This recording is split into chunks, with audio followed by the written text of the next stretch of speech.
Hello and once again welcome back. നമ്മളിന്ന് first sem BCom BBA Gadya Gagan എന്ന ടെക്സ്റ്റിലെ റസിയ എന്ന ചാപ്റ്ററിൽ ക്വസ്റ്റ്യൻസ് ആൻഡ് ആൻസേഴ്സ് ആണ് ഡിസ്കസ് ചെയ്യാൻ പോകുന്നത്. As usual I am again telling, read the chapter well, go through the videos uploaded in our channel and then you come back to this session. So നമുക്ക് straight away essay പാർട്ടിലേക്ക് പോവാം. 10 marks question. ഇതൊരു most പ്രൊബേബ്ലി ചോദിക്കാൻ പറ്റിയ ഒരു ആപ്റ്റായിട്ടുള്ളൊരു question ആണ് ഈ ചാപ്റ്ററിൽ നിന്ന്. റസിയ കി ചാരിത്രിക് വിശേഷതാओं का ഉല്ലേഖ് കീജിയെ, അല്ലെങ്കിൽ അതിനെ വേറൊരു സെൻസിൽ റസിയയുടെ കഥ പറയാനോ സാരാംശം എഴുതാനോ എന്ത് ചോദിച്ചാലും ഇത് തന്നെ നമുക്ക് എഴുതാം. അതിൽ വളരെ ഇമ്പോർട്ടൻ്റ് ആയിട്ടുള്ളത് റസിയയുടെ ചാരിത്രിക് വിശേഷതയാണ്. ആ ഒരു ക്യാരക്ടർ സ്കെച്ചാണ്. റസിയ रामवृक्ष बेनीपुरी जी की एक काफ़ी रोचक संस्मरणात्मक रेखा चित्र है, जिसमें स्मृति के आधार पर रसिया के चरित्र का ऐसा सजीव अंकन लेखक ने किया है कि उसका पूरा व्यक्तित्व हमारे सामने उभर कर आ जाता है. അപ്പോൾ ഇതൊരു രേഖാചിത്രമാണ്, സംസ്മരണാത്മക രേഖാചിത്രമാണ്. എന്ന് വെച്ചാൽ ഇതൊരു ഫ്ലാഷ് ബാക്കിലൂടെ ബാല്യകാലത്തിലെ ഓർമ്മകൾ അയവിറക്കുന്ന എഴുത്തുകാരൻ്റെ ഒരു രേഖാചിത്രമാണിത്. അതുകൊണ്ട് തന്നെ ഇതിനെ സംസ്മരണാത്മക് രേഖാചിത്രം എന്ന് പറയുന്നു. കാഫി റോച്ചക്കാണ്, ഇൻട്രസ്റ്റിംഗ് ആണ്. ജിസ്മേ സ്മൃതി കെ ആധാർ പർ, ഓർമ്മകളിലൂടെ റസിയയുടെ ക്യാരക്ടറിനെ നമ്മുടെ മുമ്പിൽ സജീവ് അങ്കൻ കിയാ ഹെ, വളരെ സജീവമായിട്ട് ചിത്രീകരിച്ചിരിക്കുകയാണ് റസിയയുടെ ആ ഒരു ക്യാരക്ടറിനെ. और उससे क्या होता है, उसका पूरा व्यक्तित्व हमारे सामने उभर कर आ जाता है. റസിയയുടെ ഒരു പേഴ്സണാലിറ്റി നമ്മുടെ മുമ്പിൽ ഇങ്ങനെ തെളിഞ്ഞ് വരികയാണ്.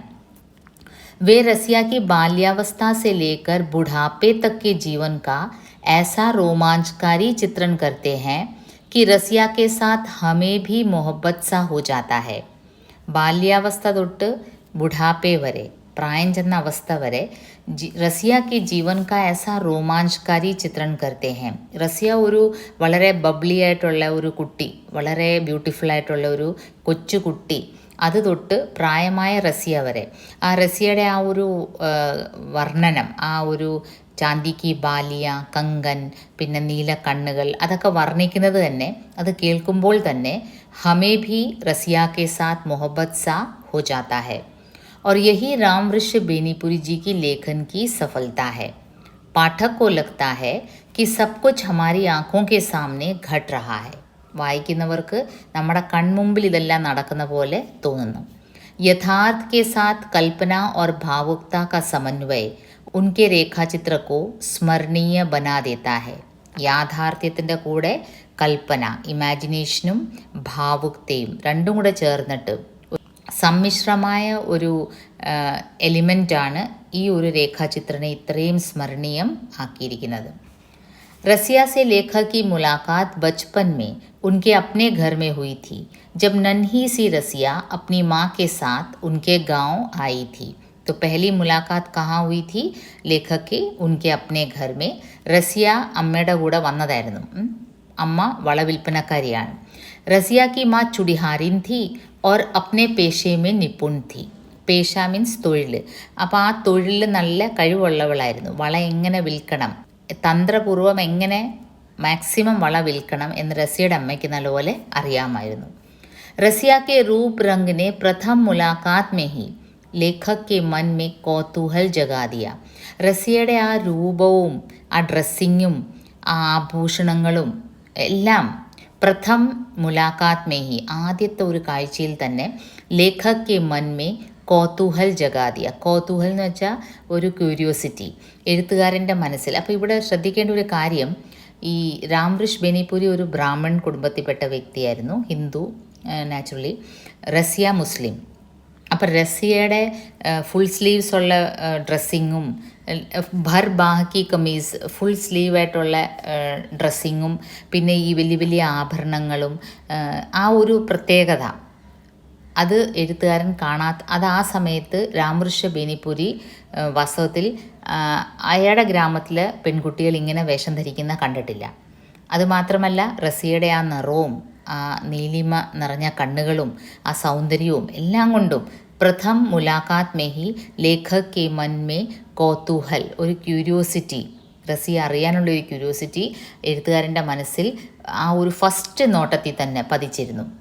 कानों में चांदी की बड़ी बड़ी बालियाँ, गले में चांदी का हैकल, हाथों में चांदी के कंगन, भर बाह की कमीज और आँखों में अजीब किस्म का नीलापन लिए रसिया का रूप मानो लेखक के बाल मन में गहरा उतर गया. ആ ഒരു പിക്ചർ, ആ രേഖാചിത്ര, ഒരു സക്സസ്ഫുൾ രേഖാചിത്രൻ്റെ എല്ലാ ലക്ഷണങ്ങളും ആ ഒരു പാരഗ്രാഫിലുണ്ട്. നമ്മൾ രേഖാചിത്രം എന്താണെന്നുള്ളത് ഞാൻ ആ വീഡിയോയിൽ വിശദമായിട്ട് പറഞ്ഞിട്ടുണ്ട്.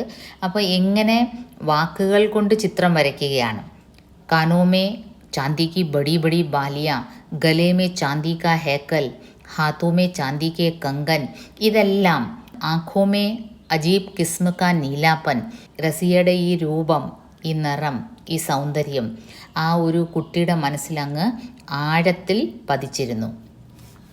रसिया का अपनी माँ के साथ अक्सर लेखक के गांव में आना होता रहा. माँ की छाया बनकर आने वाली रसिया धीरे धीरे चूड़ियाँ बेचने की कला में स्वयं निपुण होती गई और वह अपनी माँ की छाया बनना छोड़कर अलग अस्तित्व बन गई. അപ്പോൾ ആദ്യം റസിയ അമ്മയുടെ കൂടെ അമ്മയുടെ ഒരു നിഴലായിട്ടായിരുന്നു വരുന്നത്. പിന്നീട് റസിയയ്ക്കും ആ വള വിൽക്കാനുള്ള കഴിവ്, എങ്ങനെ കസ്റ്റമേഴ്സിനെ അട്രാക്റ്റ് ചെയ്ത് വള വിൽപ്പിക്കണം, അതുപോലെ ഈ പെൺകുട്ടികൾക്ക് റസിയയുടെ ആ ഒരു സോഫ്റ്റ് കൈ കൊണ്ട് വള ഇടിപ്പിക്കുന്നത് വളരെ ഇഷ്ടമായിരുന്നു. ആ പെൺകുട്ടികളുടെ സഹോദരങ്ങളും ഭർത്താക്കന്മാരും ഒക്കെ ഇങ്ങനെ റസിയയുടെ സൗന്ദര്യം നോക്കി ഇങ്ങനെ ചുറ്റിപ്പറ്റി അവിടെ ഇങ്ങനെ നിൽക്കുമായിരുന്നു. അപ്പോൾ റസിയയും ആ ഒരു വള വിൽപ്പനക്കാരിയുടെ ആ ഒരു തന്ത്രം, അവരോട് ജോക്ക് പറയുകയും അവരെ ചിരിപ്പിക്കുന്ന രീതിയിൽ സംഭാഷണം നടത്തുകയും ഒക്കെ റസിയയും ചെയ്യുമായിരുന്നു. रसिया के कोमल गोरे हाथों से चूड़ियाँ पहनने को गांव की लड़कियां पसंद करती और रसिया के रूप पर आकर्षित जवान पुरुष उसे देखने को तरसते. റസിയയുടെ ആ ഒരു സൗന്ദര്യം കണ്ടിട്ട് ചെറുപ്പക്കാർ റസിയ ഇങ്ങനെ നോക്കാൻ വേണ്ടി കൊതിച്ച് ഇരിക്കുമായിരുന്നു. रसिया जैसे जैसे बड़ी होती गई, लेखक को उसके शरीर में जवानी के फूल खिलते नजर आए. അപ്പോൾ ഈ കൊച്ചു കുട്ടിയായിട്ട് കണ്ട റസിയയും പിന്നീട് പല പ്രാവശ്യവും ഗ്രാമത്തിൽ പല സന്ദർഭങ്ങളിലും നമ്മുടെ രാംഋഷി ബേനിപുരി നമ്മുടെ ലേഖക് റസിയയെ കാണുമ്പോൾ റസിയയുടെ ആ ഒരു ശാരീരിക വളർച്ചയും അദ്ദേഹം ശ്രദ്ധിച്ചു. പിന്നെ മാനസിക വളർച്ച എന്ന് വെച്ചാൽ സ്വഭാവത്തിലുള്ള മാറ്റം. ആദ്യം വളരെ ആരെയും പേടിക്കാത്ത ഒരു പെൺകുട്ടിയായിരുന്നു, ഓടി വന്ന് സംസാരിക്കുമായിരുന്നു. പിന്നീട് നാട്ടുകാരുടെ നോട്ടം വീഴുന്നുണ്ടോ എന്ന് നോക്കി ഉറപ്പ് വരുത്തിയിട്ട് മാത്രം എഴുത്തുകാരനോട് സംസാരിക്കുന്ന റസിയ, അല്പം ലജ്ജാഭാവത്തോടുകൂടി ബ്ലഷ് ചെയ്ത് സംസാരിക്കുന്ന റസിയ. അങ്ങനെ റസിയയുടെ മാനസികാവസ്ഥയും ശാരീരിക വളർച്ചയും ഒരേപോലെ വീക്ഷിച്ചിരുന്നു എഴുത്തുകാരൻ. यही नहीं, उनसे मिलने पर रसिया के मन में लज्जा एवं भय का भाव भी नजर आने लगा कि कहीं कोई देख न ले. लेकिन ज्यों ज्यों लेखक शहर में रहने लगे, रसिया से उनकी मुलाकात कम होने लगी. പക്ഷേ പിന്നീട് എഴുത്തുകാരൻ പല കാരണങ്ങളാൽ പഠിത്തം സംബന്ധമായും ജോലി സംബന്ധമായും കൂടുതലും ഷെഹറിൽ, ടൗണിൽ നിൽക്കുകയുണ്ടായി. അപ്പോൾ റസിയായിട്ടുള്ള ആ ഒരു മുലാഖാത്ത്, ആ ഒരു കൂടിക്കാഴ്ച വളരെ കുറഞ്ഞു. बाद में अचानक वे पाते हैं कि उसका ब्याह हसन नामक युवक से हो गया है. अब हसन रसिया की छाया बनकर हमेशा नज़र आने लगा. പിന്നീട് പെട്ടെന്ന് ഒരു ദിവസം കണ്ടപ്പം ഒരു ചെറുപ്പക്കാരൻ്റെ കൂടെയാണ് റസിയ വരുന്നത്. ചോദിച്ചപ്പോൾ എന്താണ് മനസ്സിലായത്? അത് ഹസനാണ്, റസിയയുടെ ഭർത്താവാണ്. അപ്പോൾ ആ നിമിഷം നമ്മുടെ എഴുത്തുകാരൻ്റെ മനസ്സിലൊരു വല്ലാത്തൊരു വേദന വന്ന്, എന്നുവെച്ചാൽ ചെറുപ്പം മുതലേ റസിയയോട് ലേഖകനൊരു പ്രത്യേക അട്രാക്ഷനായിരുന്നു.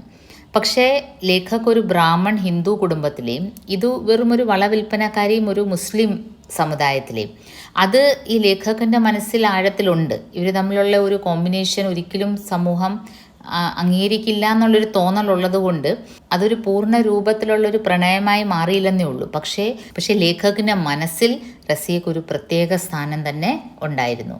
इस बीच लेखक और रसिया की मुलाकात शहर में भी होती है. उस समय लेखक स्वयं विवाहित थे और एक प्रतिष्ठित संपादक के रूप में शहर में रह रहे थे और रसिया से अचानक से हुई मुलाकात से वे तनिक खिसिया गए थे. പിന്നീട് ടൗണിൽ ഒരിക്കൽ റസിയായിട്ട് ലേഖക കണ്ടുമുട്ടുന്നുണ്ട്. നമ്മൾ കഥ വായിച്ചതാണ്. ആ സമയത്ത് എഴുത്തുകാരൻ സ്വയം വിവാഹിതനായിരുന്നു എന്ന് മാത്രമല്ല ഒരു പത്രത്തിൻ്റെ ഒരു സമ്പാദക, ഒരു എഡിറ്ററായിരുന്നു. വളരെ ആൾക്കാരൊക്കെ അറിഞ്ഞു തുടങ്ങിയിരുന്നു അദ്ദേഹത്തിൻ്റെ തൊഴിലും അദ്ദേഹത്തിനെയും. അപ്പോൾ ഈ ഒരു വളവിൽപ്പനക്കാരി, ഒരു ചെറുപ്പക്കാരി ഓടി വന്ന് സംസാരിക്കുന്നതൊക്കെ ലേഖകൻ ആ സമയത്തൊരു നാണവും ഒരു ഇളിഭ്യനായിരുന്നു ലേഖകൻ. കാരണം നാട്ടുകാർ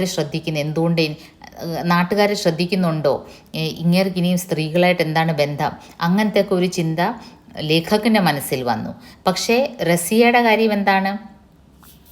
रसिया को ज़माने की कोई परवाह न थी, उसके मन में तो बेदाग प्यार की भावना थी. बेदाഗ് കറയൊന്നും പറ്റാത്ത നിഷ്കളങ്കമായ സ്നേഹത്തിൻ്റെ ഭാവമായിരുന്നു റസിയയ്ക്ക്. അതുകൊണ്ട് റസിയയ്ക്ക് ടൗണാണോ ഗ്രാമമാണോ എന്നൊന്നുള്ള ചിന്തയില്ല.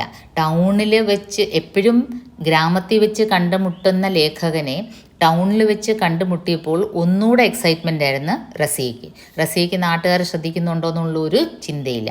നമുക്കറിയാം കഥയിൽ ടൗണിൽ അദ്ദേഹം താമസിക്കുന്നിടത്ത് വരെ റസിയ വന്നിട്ട് അദ്ദേഹത്തിൻ്റെ വൈഫിന് വള ഗിഫ്റ്റ് കൊടുക്കുകയാണ്. लेखक राजनीति में सक्रिय हो जाते हैं और संयोगवश जाने माने नेता बन जाते हैं. कई साल बीत जाते हैं और अपनी राजनीतिक दौरे के तहत एक बार रसिया के गांव जा पहुंचते हैं. അതിനുശേഷം അദ്ദേഹം പൊളിറ്റിക്സിൽ വളരെ സജീവമായിരുന്നു. അപ്പം പൊളിറ്റിക്സിൽ സജീവമായപ്പോൾ ഇങ്ങനെ ഇലക്ഷൻ സംബന്ധമായ ഒരു യാത്ര റസിയയുടെ ഗ്രാമത്തിലേക്ക് വർഷങ്ങൾക്ക് ശേഷം പോകേണ്ടി വന്നു. അപ്പോൾ അന്ന് അദ്ദേഹം വളരെ ഫേമസ് ആണ്, വലിയ നേതാവാണ്. और संयोग तो देखिए वहाँ उनकी मुलाकात रसिया की पोती से होती है. അപ്പോഴാണ് വളരെ അത്ഭുതകരമായ ഒരു സംഭവം നടക്കുന്നത്.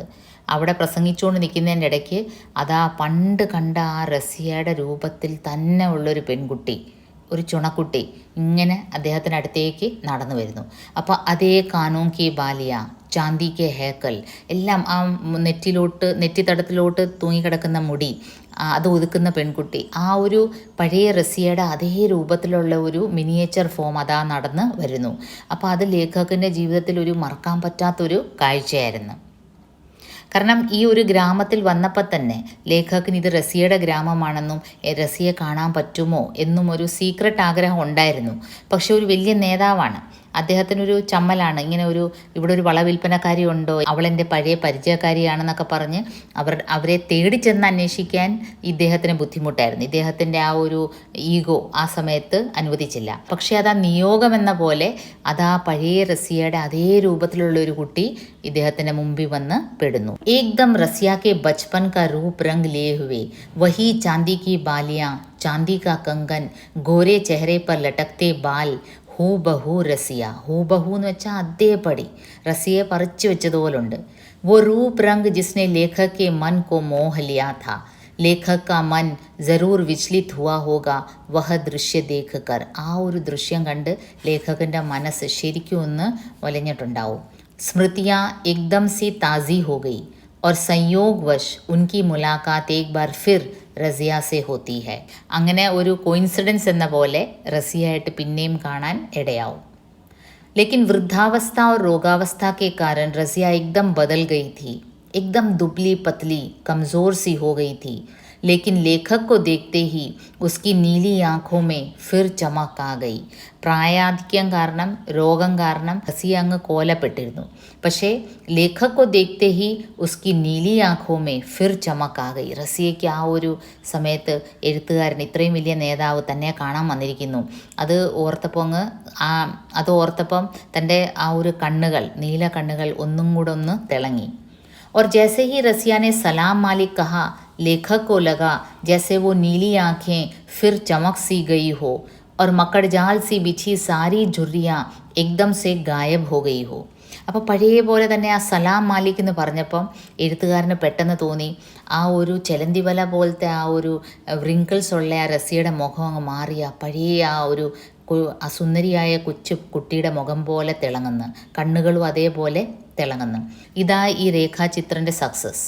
കൽപ്പനയും ഭാവനയും, ഇമാജിനേഷനും ഭാവനയും എല്ലാം കൂടി ചേർന്നുള്ള ഒരു സമന്വയമാണ് ഈ രേഖാചിത്രനെ ഇത്രയും ഫേമസ് ആക്കിയിരിക്കുന്നത്. वही रसिया जिसके रूप रंग ने बचपन में ही उसके दिल की धड़कन को बढ़ा दिया था, वही वर्षों बाद मानो उसके सामने आ खड़ी थी। वही आत्मीयता, वही प्यार उन नीली आँखों में लेखक को दिखाई दिया. അതേ സ്നേഹം, അതേ ഒരു അടുപ്പം ആ കണ്ണുകളിൽ വർഷങ്ങൾക്ക് ശേഷവും ആ നീല കണ്ണുകളിൽ ലേഖകന് കാണാനായി. ഇതൊക്കെയാണ് റസിയ കി ചരിത്രഗത് വിശേഷതാएं.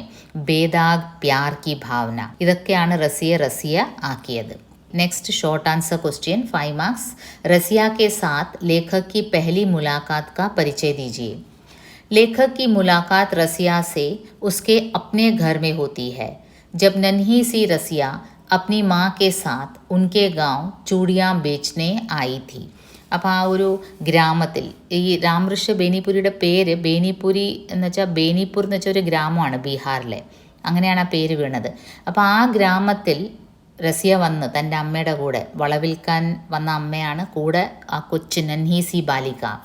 लेखक भी उस समय नन्हा सा बालक था जो स्कूल से बड़ी खुशी के साथ दौड़ता हुआ घर पहुंचता था.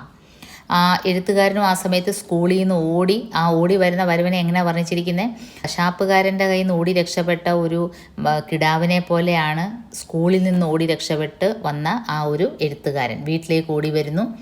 मौसी द्वारा दिए पकवान झूले पर बैठकर इत्मीनान से खा रहा था. അപ്പോൾ കുഞ്ഞമ്മയാണ് വളർത്തുന്നത്, അമ്മ മരിച്ചുപോയതാണ്. ഇതിന് പിന്നിൽ ഒരു കഥയുണ്ട് കേട്ടോ. ഒരമ്മ ഇദ്ദേഹത്തിന് ജന്മം നൽകിയ ഉടനെ മരിക്കുകയുണ്ടായി. അപ്പോൾ അങ്ങനെ മരിക്കുന്ന അമ്മമാർ കുട്ടികളെയും കൂടെ കൊണ്ടുപോകും എന്നുള്ളൊരു അന്ധവിശ്വാസം ഇവരുടെ ഇടയിലുണ്ടായിരുന്നു. അപ്പോൾ അമ്മയുടെ കാലിൽ, ഡെഡ് ബോഡിയിൽ ആണി തിറക്കുകയുണ്ടായി പോലും. അവരുടെ ഒരു ചടങ്ങാണെന്ന്. അല്ലെങ്കിൽ ഈ കുട്ടിയെയും കൂടെ അമ്മ കൊണ്ടുപോകും. അപ്പോൾ അങ്ങനത്തെ ഒരു സാഹചര്യം, ഒരു കഥയുണ്ട് ഇതിൻ്റെ പിന്നിൽ. അതിവിടെ പറയേണ്ട കാര്യമില്ല, जस्ट सूचिപ്പിച്ചതേ ഉള്ളൂ. मौसी द्वारा दिए पकवान झूले पर बैठकर इत्मीनान से खा रहा था, जब अचानक उसकी नज़र एक अजीब रूप, रंग और वेशभूषा वाली सुंदर सी लड़की पर पड़ी, जो 2-3 गज की दूरी पर खड़े उसे ही ताक रही थी. താക്കന ഇങ്ങനെ തുറിച്ച് നോക്കുക. അപ്പോൾ ഒരു 2-3 അടി അപ്പുറത്ത് നിന്ന് ഒരു കൊച്ചു പെൺകുട്ടി, ഒരു സുന്ദർ സി ലടുക്കി, ഇവനെ തന്നെ ഇങ്ങനെ നോക്കുകയായിരുന്നു. ആക്ച്വലി ആ കുട്ടി ഒരു പക്ഷേ ഈ ഭക്ഷണ പദാർത്ഥത്തിനെ ആയിരിക്കാം നോക്കിയിരുന്നത്. കാരണം കൊച്ചു കുട്ടികൾ നമുക്കറിയാം, വേറൊരാൾ ഭക്ഷണം കഴിക്കുമ്പോൾ നാച്ചുറലി നോക്കി ഇങ്ങനെ നിന്നു പോകും. അപ്പോൾ ഈ സ്കൂളിൽ നിന്ന് വന്ന് കുഞ്ഞമ്മ തന്ന ഭക്ഷണം ഊഞ്ഞാലിൽ വളരെ കെയർലെസ് ആയിട്ട് ഇങ്ങനെ ആടിക്കൊണ്ട് കഴിച്ചുകൊണ്ടിരുന്ന ലേഖകനാണ് ഈ റസിയനെ പെട്ടെന്ന് കണ്ടത്. അതാണ് പ്രഥം മുലാഖാത്ത്. एक अजीब रूप रंग की लड़की और वेशभूषा वाली. ഡ്രസ്സിങ് പ്രത്യേകതയായിരുന്നു, നല്ല ബ്യൂട്ടിഫുൾ ആയിരുന്ന പെൺകുട്ടി. रसिया का गोरा रंग, नीली आँखें, चेहरे पर लटकते बाल, चांदी के आभूषण और उसकी मासूमियत से भरे चेहरे ने पहली मुलाकात में ही लेखक का मन हर लिया. ആ ഒരു മാസൂമിയത്ത്, ആ ഒരു നിഷ്കളങ്കമായ മുഖം, ആ സൗന്ദര്യം, ആ വേഷവിധാനം, ഇതെല്ലാം അദ്ദേഹത്തിൻ്റെ മനസ്സിൽ ആഴത്തിലങ്ങ് പതിഞ്ഞ്. वर्षों बाद भी उस पहली मुलाकात की महकती यादें लेखक के मन में रच बस गई थी, जिसे वो भुला न पाए. വർഷങ്ങൾ കഴിഞ്ഞും ആ ഒരു ഫസ്റ്റ് മീറ്റിംഗ്, ആ ഒരു പെഹലി മുലാഖാത്തിൻ്റെ ഓർമ്മ അദ്ദേഹത്തിന് മറക്കാൻ പറ്റിയിട്ടില്ല. റസിയ കാ ബുഢാപ്പ. അപ്പോൾ നെക്സ്റ്റ് ക്വസ്റ്റ്യൻ റസിയയുടെ പ്രായം ചെന്ന അവസ്ഥയെ വർണ്ണിക്കുകയാണ്. റസിയ കാ ബുഢാപ്പ. रसिया के बुढ़ापे के दिनों में बीमारी के कारण उसका बड़ा बुरा हाल था. उसका पति हसन चल बसा था और वह एकदम दुबली पतली और रूखी सूखी हो गई थी. പ്രായം ചെന്ന റസിയയുടെ അവസ്ഥ വളരെ ട്രാജിക്കായിരുന്നു. ഹസൻ മരിച്ചു പോയിരുന്നു. പിന്നെ വളരെ ദുബ്ലി പത്ലി ഓർ റൂഖി സൂഖി ഹോ ഗയി थी. വളരെ മെലിഞ്ഞ് ക്ഷീണിച്ച്. चेहरे में झुर्रियाँ पड़ गई थी, मानो लग रहा था कि कोई മക്കഡ്ജാൽ ബിച്ചാ ഹുവാ ഹോ. ഫേസിൽ മുഴുവനും റിങ്കിൾസ് ആയിരുന്നു, ഒരു ചെലന്തി വല വിരിച്ചിരിക്കുന്ന പോലെ. ബാൽ എക്ദം സെ സഫേദ് ഹോ ഗയേ തെ. മുടിയെല്ലാം നരച്ച് വെളുത്തിരുന്നു. और वह बड़ी मुश्किल से परिजनों की सहायता से चल पा रही थी. റിലേറ്റീവ്സ്, കുടുംബത്തിലുള്ളവരെല്ലാം പിടിച്ചു നിർത്തി നടത്തിയാലേ നടക്കാൻ പറ്റുന്ന ഒരു അവസ്ഥ ഉള്ളായിരുന്നു.